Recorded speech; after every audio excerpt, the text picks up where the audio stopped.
All right, folks, I'm trying to get a little better at following up on some of the stuff that we put out in our overnight watch list, at following up as to what we did or what I did with it once the market opens. You guys know I start every day in cash and then use this list to look for intraday opportunities.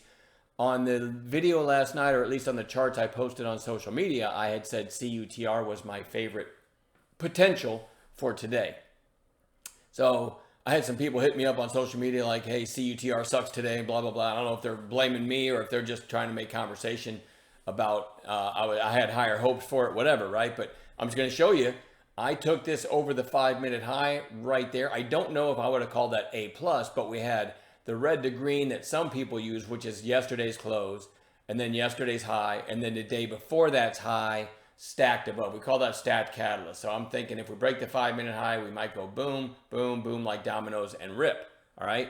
That didn't happen, but I still traded it. I thought it was worth a shot. 20 cents risk because the trigger was there, and I was just going to put it at, it was only a 20-cent range, right? So I was going to put stop at the low of the day. Got filled at 471 on the buy, stopped out at 450. To me, it was worth a shot. It didn't work. What's the lesson? Not all trades work. I'll still keep it on my radar, right? Another example from today, LAES. Matt D posted the second mouse through 250. My chart's a little off. Apparently it hit 254 somewhere over here, I think, early, and then was flagging below that. I just assumed my charts are off because they have been lately.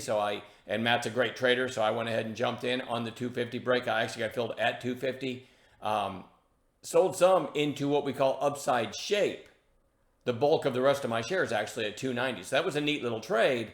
Where I screwed up is, by the way, I moved my stop to break even. I only had a smidge left, but I got stopped out right at break even. And we're having a conversation in chat about that, whether or not that made sense, because that was right at the retest of the breakout area and the 15's buy zone that we teach in chat. That's actually a spot.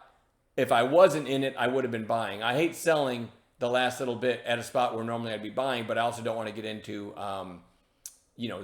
get out of the practice of protecting my entry once I have a nice trade. So that's what I did anyway. And by the way, this is a screenshot from earlier. It's actually gone higher than that now. As I'm talking, it's at 320. So not my best trade, but I still like to show examples of what I do in chat with the stuff on the watch list video. And there's a couple examples.